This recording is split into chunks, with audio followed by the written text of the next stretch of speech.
Dear viewers, welcome to this unique interview with Russian President Vladimir Putin, which we are recording in Sochi. With me here today are Mr. Mohammed Khatib, a reporter at Sky News Arabia, and Salam Musafir, a reporter at RT Arabic. Thank you very much for this unique opportunity, considering your upcoming visit to Saudi Arabia.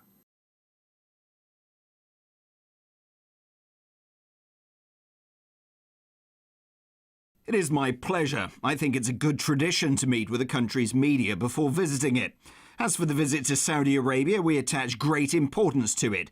It is, in a sense, a return visit after the visit by King of Saudi Arabia, custodian of the two holy mosques, to Russia. It was the first historic visit. We consider it historic, and it really is. There is one more thing that I believe is important to note. In Soviet times, relations between Saudi Arabia and the Soviet Union were at a rather low level. In recent years, the quality of our relations has changed dramatically. We consider Saudi Arabia a friendly nation. I have very good relations with both the King and the Crown Prince. We have been making good headway practically in all fields. I will start with the economy. There is still a lot to be done, but we have set a good pace. Last year it was up 15%. In the first 6 months of 2019, growth was as high as 38%. We're considering some good joint projects. Our direct investment fund and the Public Investment Fund of Saudi Arabia have jointly established a $10 billion platform. $2 billion have already been invested. Work is underway on other projects, and some promising and interesting projects have already been implemented. We also consider it possible to operate on the territory of Saudi Arabia. One of our companies is exploring the possibility of building a petrochemical facility with investments of more than $1 billion. It is Sibur Holding, Russia's largest company in this sector. We are fostering a partnership in the trust-based, sensitive area of military and defence cooperation. We have been negotiating for a long time. Equally important are our joint efforts to resolve the regional crises. In this regard, I would like to emphasize the positive role Saudi Arabia has played in resolving the Syrian crisis. We are working especially closely with Turkey and Iran, as you all know. But I believe that without Saudi Arabia's contribution towards a Syrian settlement, it would have been impossible to achieve a positive trend. Therefore, I would like to express our gratitude to both the King and the Crown Prince for this constructive approach. I'm confident that my visit will help to build up the momentum both in developing bilateral relations and enhancing cooperation in international organisations. Mr. President, thank you very much once again for giving us the opportunity to record this interview. Your visit to the Middle East will possibly have an impact on the United Arab Emirates as well. What do you think about strategic cooperation between Russia and the UAE, and how will this cooperation evolve? Can this cooperation play a certain role in strengthening collective security, considering the Russian initiative to establish a collective security architecture in the Gulf region, especially in the area of the Strait of Hormuz?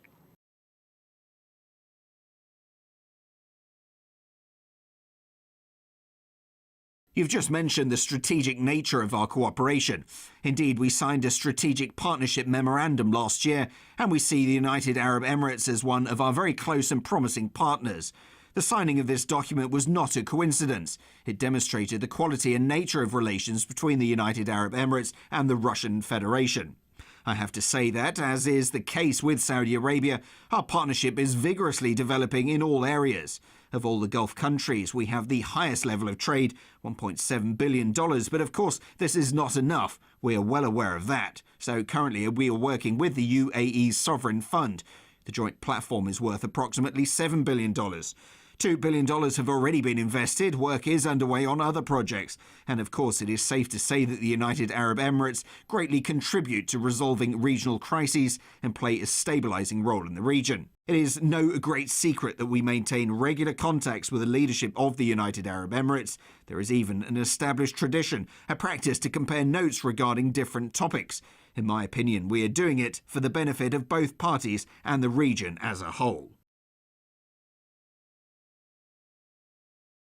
Mr. President, in the more than 10 years of your presidency, some harsh, dramatic developments have taken place in the Middle East, and the statehood of several countries has been undermined, namely Iraq and Libya. We see that this could be the fate of other states as well. We see what happened in the Syrian Arab Republic, what catastrophic events took place there. Now, many members of the Arab public think that Russia can really bolster its role in the region. You surely know that our network, RT Arabic, covers Russia's foreign policy as well. Many of our viewers have been asking straightforwardly, why has Russia taken such a harsh stance in the case of Syria, but the position regarding Libya and Iraq was perhaps not as hard? First of all, during the crises in Iraq and Libya, I was not in office. But this is not the main reason. The thing is that, as is commonly known, in the case of Iraq, the United States circumvented the United Nations Security Council. The US has no mandate to use force against Iraq. Actually, I was president at that moment. Anyway, Russia did not support the invasion. Russia, France and Germany did not support the US plans regarding Iraq. What is more, we warned about the potential adverse implications, and that's exactly what happened. The initial euphoria of military victory soon gave way to despondency and pessimism about the consequences of the victory. Because all Iraqi government institutions were destroyed, but no new institutions were established, at least in the beginning. On the contrary, the radical forces got a boost and terrorist groups became stronger. Many former officers of Saddam Hussein's army and security service agents resurfaced and joined the ranks of what later evolved into ISIS. So those who led and supported this campaign had not considered the ramifications. We do expect that there will be some positive developments in Iraq, and despite some internal problems, the country will continue to move forward. Although there are still a lot of problems to deal with, we're perfectly aware of that. As for Libya, the chaos wrought by the military operations still prevails, but in this case our Western partners played a trick on us. Russia voted for the corresponding Security Council resolution. After all, what does this resolution say if you read it carefully? The resolution prohibited Gaddafi to use aviation against the rebels, but there was nothing about allowing any airstrikes on Libyan territory. But that was actually what happened. So basically what happened there was done circumventing the UN Security Council, and we are all aware of what happened next. There is still chaos and confusion. A flow of migrants went through Libya to Europe. Gaddafi had always warned about that. He said that he stopped African migrants from going to Europe. As soon as this wall was gone, they started pouring into Europe. And now they have what they were warned about. But that is probably not even the main issue. Most importantly, it is destabilizing the entire Middle East region. As for Syria, we came to Syria to support the legitimate government, and I would like to emphasize the word legitimate. It does not mean that they do not have internal problems. I'm ready to talk about it in detail later. It does not mean that the current leadership is not responsible for what is going on there. They are, but it does not mean that we were to allow terrorist organizations to capture Syria and to establish a terrorist pseudo-state there. We could not allow militants to move to former Soviet republics. We do not have hard borders or a visa regime with them. We could not allow militants to infiltrate Russia from there. We already had such an experience, and we know what this might lead to. We still remember what happened in Russia's North Caucasus region not that long ago.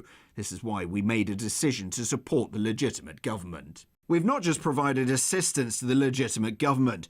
We proceed from the premise that internal political contradictions must be and can be resolved by political methods only. That is why we were so adamant.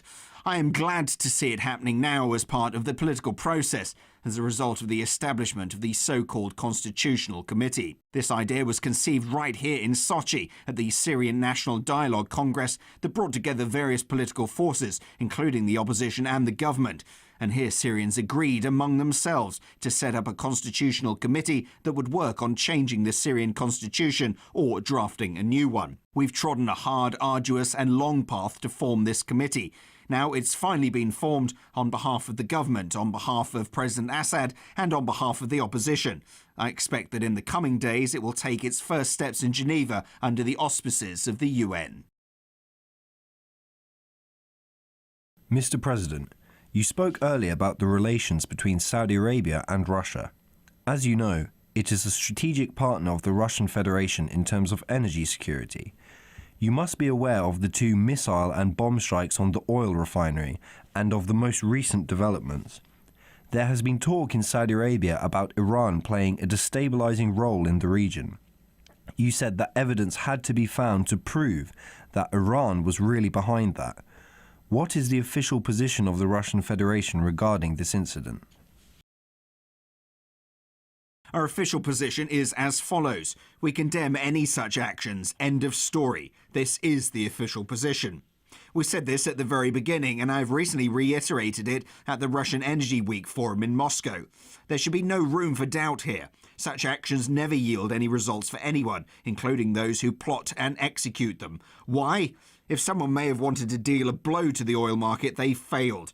There were indeed some fluctuations in prices, but I do not think it was anything too serious, even though the initial response was quite strong. The prices that went back to normal in the very first week, because the fundamental factors that the market depends on will never allow the prices to either skyrocket or take a nosedive. Secondly, we, and I personally, maintain close contacts with the leadership of Saudi Arabia, including the Crown Prince. We discussed the incident, and I told him that I thought it necessary to collect evidence to find the perpetrators behind that incident.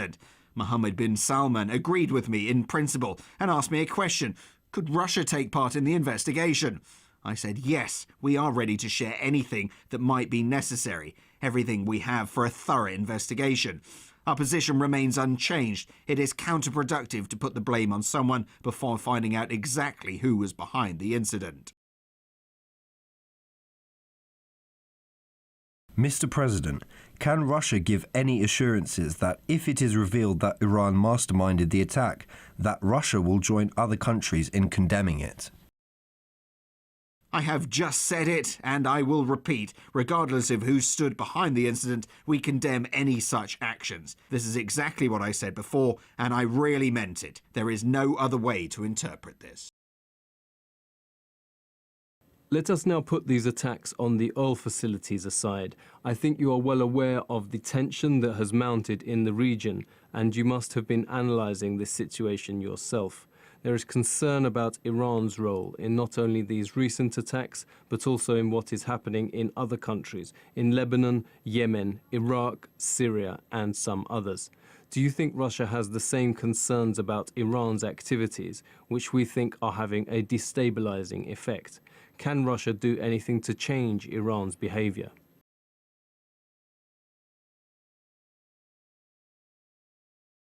As I said, we have an unprecedented level of partnership. I would even say friendly relations with Saudi Arabia and the United Arab Emirates. But Russia will never be friends with one country against another. We build bilateral relations that rely on positive trends generated by our contacts. We do not build alliances against anyone. This is my first point. Secondly, you and your audience understand, I believe, that Russia and Iran are neighbours. This is a factor we always bear in mind. Thirdly, Iran is a major regional power, an ancient country with a rich cultural legacy. If we want to build good relations with a country, and I believe every country in the region would want to have good relations with each other, no one seeks a standoff or, perish the thought, any conflict. No one does. I know that there is no one looking for a showdown, and that is true for both Saudi Arabia and the UAE. If we want to set a positive agenda, we need to acknowledge that our partners have their own legitimate interests. I'm not weighing in on what is legitimate and what is not. I just want to underscore that it is only natural that a big country like Iran, which has existed on its territory for thousands of years and has its own interests. Persians and Iranians have lived here for centuries, and we should respect those interests. Of course, it is debatable what is legitimate and what is not, which interests are legitimate and which cross the line. However, you need to have dialogue to understand each other, to puzzle out all the nuances, intricacies and issues. Without dialogue, you cannot solve any problem. That is why I think I can share the concerns of the UAE and Saudi Arabia, but in the case of bilateral issues, it is up to them to resolve them. As for Russia, we will do everything in our power to create the right conditions for positive change. Russia has cordial relations with Iran and is on very good terms with our Arab friends. Back in the Soviet times, we did not have any particular deep relations with Saudi Arabia, but we were truly close with almost all the Arab countries. The Soviet Union was on very good terms with the entire Arab world. Today, we're back to the same level of partnership. Therefore, if we put to good use the cordial relations that we have with Iran, the Arab world, Saudi Arabia and the UAE, I think we can come up with something that would be of interest to everyone. Previously, I mentioned the positive role that we play in Syria. It's true that we, Turkey, Iran and Russia, work hard, shoulder to shoulder, to achieve positive results. However, it would have been impossible without support from Saudi Arabia, and we understand that. And of course, without assistance from the UAE as well. It means that, despite acute contradictions, there's still something that brings us together towards a common goal. You just need to find such a goal and then apply concerted efforts to reach it. That can create the right setting for the normalization of relations between the countries in the region.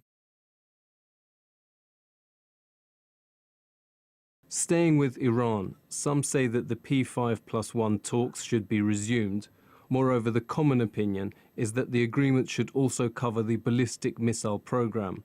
What is Russia's position here regarding the call to revive that framework and possibly modify the agreement, extending it to some other issues? There is the JCPOA, or the Iran nuclear deal, which specifies certain limits and commitments for Iran, and Iran has accepted them. Let us be frank here, otherwise the conversation will be too dull. The countries of the region do have some contradictions, and you have just mentioned them. There is disagreement between Iran and Israel, Iran and the US. I believe that attempts must be made to settle those disagreements, to seek a way out of the complicated situations that we observe today. However, if we agree that there are contradictions between regional powers and Iran, then who can take up the role of an arbitrator and decide whether Iran complies with the JCPOA or not? First and foremost, an arbitrator should be impartial, right? Second, an arbitrator should be professional. Third, it should be someone respected by the international community. We have such an arbitrator, the IAEA, the International Atomic Energy Agency.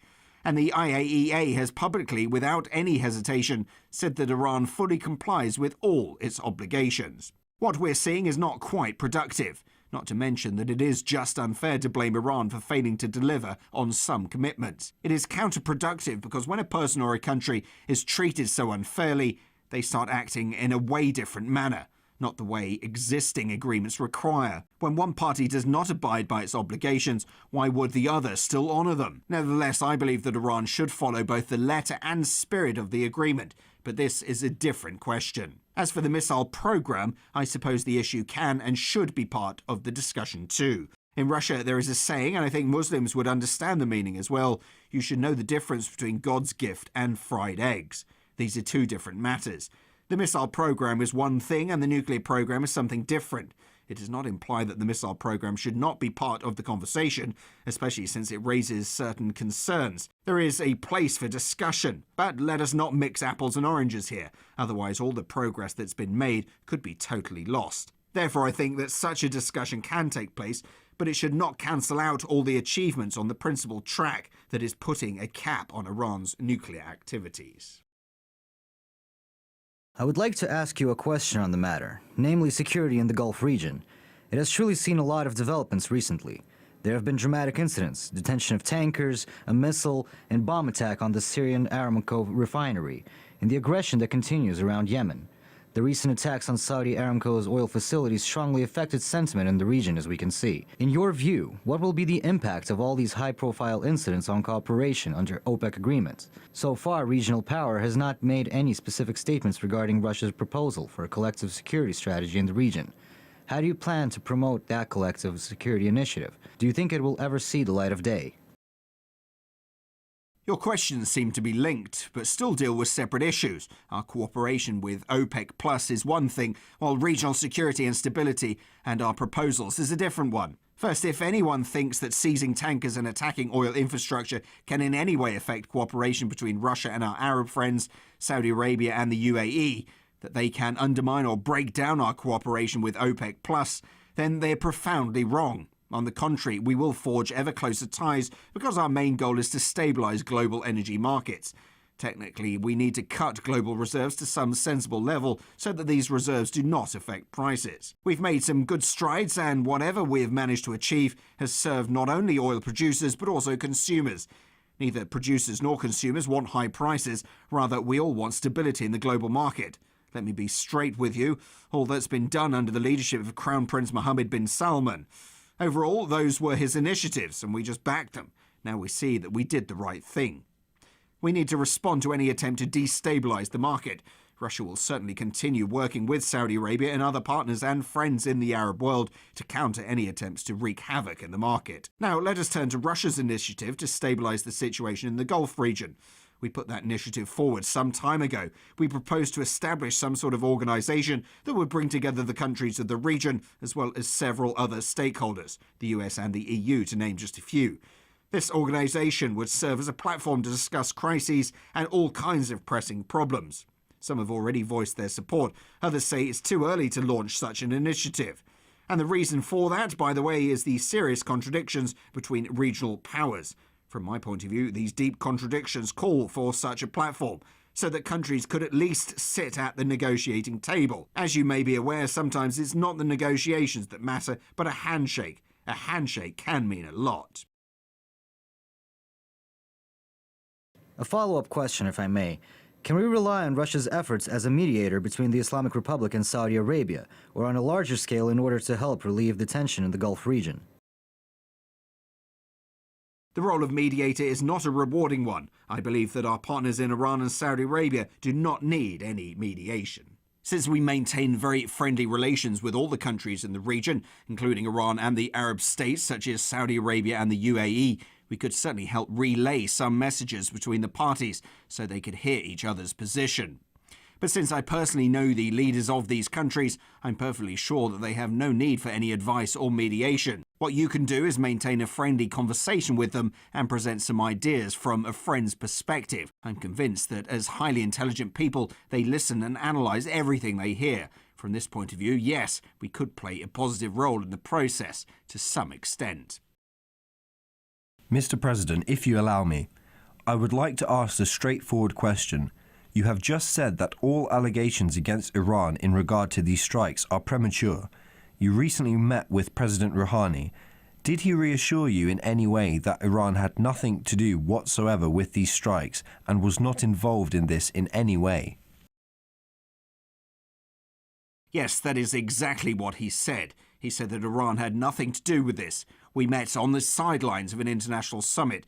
It was the summit of the Eurasian Economic Union, an organisation we created with a number of ex-Soviet states. A few months ago, the Eurasian Economic Union and Iran signed an interim agreement on a free trade area. We have a free trade area agreement with Singapore and Vietnam, and we're also working on one with Israel and Egypt. The Eurasian Economic Union has enjoyed a successful cooperation with many states across the globe. Iran is about to join this process, and we discussed these prospects just recently on the sidelines of the summit in Yerevan in Armenia. One more question, if I may, Mr. President.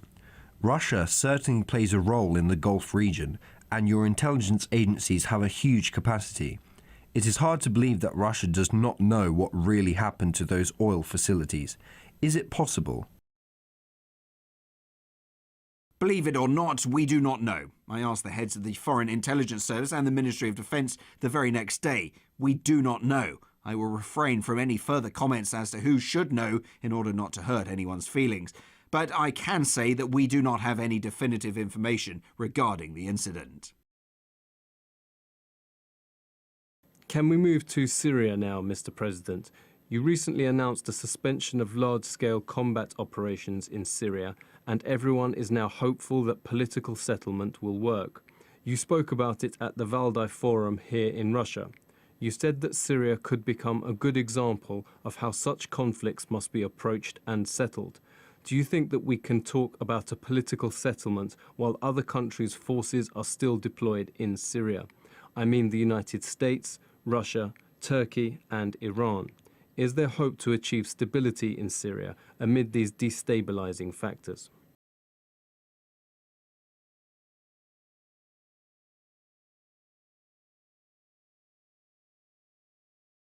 There is always hope. Do not ever give it up. I can only agree with you that all the forces deployed illegitimately inside any sovereign state, in this case Syria, must leave. This is true for everyone. If Syria's new legitimate government chooses to say that they have no more need for Russia's military presence, this will be just as true for Russia. Right now, we are discussing this openly with all our partners, including Iran and Turkey. We spoke about it with our American partners many times, and I will be open with you as I have been with my counterparts.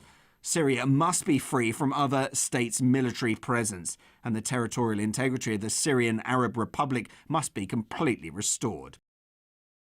Do you have a vision for Syria's political future? and what role does Russia play in it? It is a difficult question, and it is a question that only Syrians can answer. I hope that they do so, not by taking up arms and fighting a war against their own people, but through negotiations. In this case, as I said, in Geneva. The very first step along this path is to work on the country's constitution, whether by amending the existing constitution or drafting a new one. In either case, it must protect the interests of all the ethnic and religious groups. People need to know that they live in their own country and that it protects them by law. It must be equally true for Sunnis and Shia, for Alawites and Christians, because Syria has always been a state with many religions, and it could pride itself on this.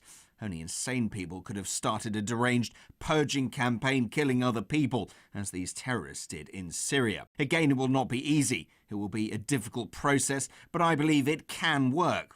Do you know why I feel positive about it? People are returning home. We're talking thousands of people. They're returning from abroad and from other Syrian provinces. They are coming home. This is a sure sign of the trust they have in the situation we have today.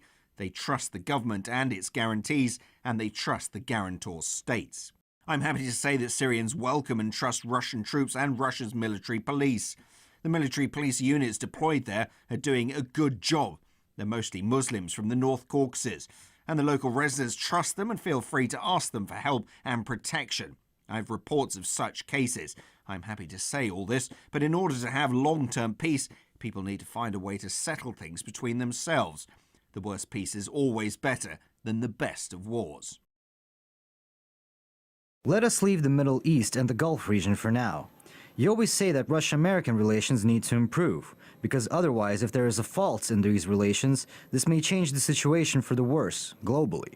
Today, as you look at the Trump administration, as you read Donald Trump's tweets, do you see any hope for any steps to improve relations between the two countries? You surely follow the US President's statements, don't you? I must say that I do not have any Twitter account or anything, so I do not follow anyone there. Of course, I get reports from my staff from time to time. The opinion of the President of the United States always matters. It is always very important for many parties and for the whole world. But I do not follow him personally. Let us assume President Trump is re-elected next year. Do you think he could be a more promising president? He might have more courage to de-escalate tension between Washington and Moscow. And will Russia be willing to resume dialogue? You work for Russia Today, don't you? Well, it is because of people like you that Russia will be accused of meddling in the election. Because you just said now that Trump could be re-elected. They will say, gotcha, this is Russia interfering with the election campaign. Jokes aside, we all know what President Trump says about Russian-American relations and how he talks about them. We know that during his previous campaign, he called for relations to get back to normal, but unfortunately nothing has been done. But we do not hold it against anyone because we can all see what is going on in the American domestic political scene these days. The domestic political agenda prevents the incumbent president from embarking on a drastic improvement of relations between our countries. In any case, we will work with any administration to the extent it's willing to work with us. However, we cannot help but feel concern over overall global security and strategic balance. This is obvious.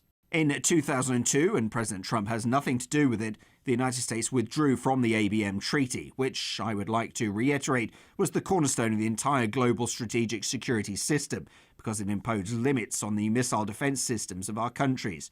Do you see the point? The point was to make it clear that neither party can ever win a nuclear war should it happen. This was the whole point. The United States withdrew from the treaty in order to secure some serious strategic advantage for themselves, thinking that they might shield themselves from a threat, unlike Russia. It would leave Russia in a very vulnerable position, while the US would be protected by an ABM system. Back then, I told our US counterparts that there is no way of knowing how well such a system would work, and so we will not waste tens of billions on it. But strategic balance must be maintained, which means that we will develop offensive weapons that will defeat any ABM system. And we have developed them, and everyone knows it by now. The ABM systems are designed to intercept ballistic missiles, i.e. missiles that follow ballistic trajectory, whereas what we did was we enhanced and improved ballistic missiles significantly and developed a new weapon that has no rivals in the world. We have hypersonic missiles that follow a low trajectory rather than a ballistic one. No one has hypersonic missiles today except us. Of course, the world's leading powers will one day develop them, sooner or later. But we will be able to come up with something new by that time. I know what projects our scientists, researchers, designers and engineers are working on right now. Unfortunately, this has led to an arms race of sorts, but that is what has happened. It is a fact. Sadly, this is true. Now, recently, the US also withdrew from the Intermediate Range Nuclear Forces INF treaty. I think it was a mistake too, and that they could have gone a different path. I do understand the US concerns. While other countries are free to enhance their defences, Russia and the US have tied their own hands with this treaty. I still believe it is not worth ruining the deal. I believe there were other ways out of the situation. The New START treaty is actually the only treaty that we have to prevent us from falling back into a full-scale arms race. It serves to further reduce and limit strategic offensive arms, that is to limit the entire range of strategic weapons, the entire strategic triad. Land, sea and air-based combat intercontinental ballistic missile launchers. This treaty expires in 2021. To make sure it's extended, we need to be working on it right now. We've already submitted our proposals. They are on the table of the US administration. There has been no answer so far. Our understanding is that they've not made up their minds yet as to whether they need to extend the treaty or not. But if this treaty is not extended, the world will have no means of limiting the number of offensive weapons, and this is bad news. The situation will change globally, it will become more precarious, and the world will be less safe and a much less predictable place than today. Let us get back to disarmament. Mr. President, do you think that a new arms race could plunge us back into another Cold War? I wish it does not happen. In any case, Russia will be the least affected party because, as I said, we already have the next generation of weapons, and these are unprecedented, with unmatched capabilities. In that sense, we've done our homework. We do not need to rush now and can calmly think of what could be done next. Military spending also plays a role here. It may or may not come as a surprise to you, but Russia ranks 7th in terms of defense spending. Saudi Arabia is 3rd. The US military spending totals $716 billion, if I'm not mistaken, and next year they asked for $750 billion. Next comes China with around $177 billion, followed by Saudi Arabia with $59 billion, right? Trailing behind are the UK, France, Japan with $48.1 billion, based on the data I have. And Russia is only 7th with $48 billion. However, we have unmatched military capabilities. What has made it possible? It comes as a result of focused research on priority areas, and the credit here goes to our specialists, their ability to identify those areas, mobilize resources.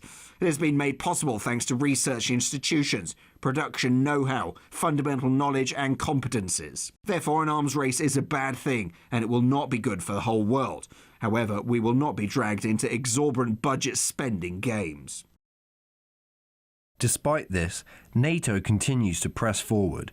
Do you feel that the alliance's march towards Russia's borders is a threat? How will you respond to it? We do feel it, certainly. We've always felt it and voiced our concerns. We were told, don't be afraid, you're not the target, and there is nothing to fear. NATO is changing. It is no longer a military bloc. It does not have belligerent intentions and stuff like that. In the meantime, the North Atlantic Treaty remains in place, in particular Article 5, if I'm not wrong, that guarantees military support to other members, etc. It is a military bloc, and its infrastructure is moving closer to our borders. We're not happy about it. There is another trick. I think it's clear to everyone that NATO is just a US foreign policy tool. Europe is aware of it. Take the French president. I do not need to make anything up. Another trick is that once countries join NATO, they have no say over the arms that are installed on their territory. This was the case in Romania with missile defence. Poland will soon get it too. It will be really close to our border. It is certainly a threat to us. We see it as an attempt to neutralise our strategic nuclear capabilities. However, it is clear their efforts are doomed to failure. I believe experts now see this as well. Now that we have the cutting-edge systems that I mentioned earlier, these moves are no longer a threat to us. I do not want to say what we really think about it. Still, there's nothing positive about it. So yes, we do see this as destructive activities that escalate tension. There is nothing good about it. Mr. President, another issue that used to be in the limelight, I'm referring to the Palestinian-Israeli settlement. Like the Soviet Union, Russia has played an important role in resolving the issue. Take the Madrid conference, for instance. However, in recent years, Russia has not been very active on that track, while the US is trumpeting a so-called deal of the century. In the meantime, the Israeli government is going ahead with its arbitrary authoritarian policy. What is Russia's role in resolving the issues that are so fundamental to the Middle East? This does not depend on us or our actions. It is up to all the stakeholders whether they want to see someone in this process or not. Incidentally, we have very good relations with Israel as well. Almost 1.5 million Israelis come from the former Soviet Union. Israel is almost a Russian-speaking country. The Russian language is often heard in shops everywhere. We do care about what is happening in Israel. However, we have a principled position on the Israeli-Palestinian settlement. We're fully committed to all the UN decisions and believe that they must be executed. Now, on the deal of the century, we will support any deal that will bring about peace, but we need to know what it is about. The US has been pretty vague about the details of the deal. Washington has kept in the dark the global and domestic public, the Middle East and Palestine. We believe it's important to ensure a two-state solution and establish the state of Palestine. We suggested hosting direct talks in Moscow between the Israeli Prime Minister and the head of the Palestinian Authority, but the meeting never took place, unfortunately. We have been doing what we can. We have held several meetings between different Palestinian groups. Restoring Palestinian unity would be a major contribution to the process. Speaking with different voices undermines the United Palestinian stance, but we are working on it. It does not mean that we have to quit the process altogether and are no longer interested in it. We're deeply committed primarily because we believe that the Israeli-Palestinian conflict is key to resolving many other regional issues. Unless it is resolved, it will continue to feed radicalism and terrorism, among other things. When people feel they have no legal ways to uphold their rights, they take up arms. In this sense, I feel the Israelis are also interested in a long-term ultimate solution, not just the Palestinians. Mr. President, we are running out of time. We do not want to steal time from our colleagues. You have made fairly positive comments about Saudi Crown Prince Mohammed bin Salman. You seem to have close and good ties with him. Do you count on the positive role that he can play in fostering the Russian-Saudi relationship and in the Middle East agenda in general? That is exactly his role today, and he's been quite successful. Indeed, we have very good personal ties. He's been behind many of our initiatives, and these projects are being put into practice. As I said, he came up with OPEC+. He endorsed the joint platforms of our investment funds. $2 billion worth of investment has been made by now. He raised the need for broader defence cooperation, and we have a good plan of joint activities in that area. This is already happening. Hopefully, our collaboration will continue to expand going forward. As for Saudi Arabia's role in the region, it's definitely one of the key countries there. It does have an impact based on its capabilities and its position in the energy market. Saudi Arabia can be safely called a global player since it has an impact on the world energy market, on world energy in general. This is why cooperation with Saudi Arabia, its king and Crown Prince bin Salman, is very important, and we will develop our relations going forward. Before we came here, we did a poll on RT Arabic's website. We asked a simple question. If you had a chance to meet the Russian president, what would you ask him? It generated a lot of interest, and we picked the most popular questions. I will not list all of them, but one of the biggest concerns among our Arab audience is the future of Russian-Arab ties, when you will no longer be the president of Russia. What will be the stance of your successor on the issue? It is not about the name of the Russian president. It is about our national interests. It is in the interests of Russia and other nations of the Russian Federation to nurture relations with the Arab world. It's always appealed to Russia with its enigma, culture, opportunities and potential. I have no doubt that Russia is set to boost the pace of its interaction with the Arab world in the years to come. I will try to be brief. The Arab world is following the recent developments in both Russia and the Arab world as part of the so-called Arab Spring. The situation is rapidly changing in Sudan and Algeria. Tunisia just had an election. Do you see any positive signals? Do you think the region is entering a new phase that will culminate in a stable Middle East? Clearly, the region is not in a state of stability. We all understand it. We can see it with our own eyes. But all things pass. I hope it will be over one day. It will not get better quickly on its own if you just leave things as they are, without attempts to improve the situation. Russia will do all it can to make sure things get back to normal as soon as possible. We do not think that you can and should handle the situation from above. As I said, we have many friends in the Arab world. It is time to get Syria back into the Arab family, to reinstate it in the Arab League. We will work hard to bring it back to normal and to help our friends. However, the pace of the improvements will ultimately depend on the people who are responsible for the situation in their countries. I'm convinced stabilisation is inevitable, and I wish it happens as soon as possible.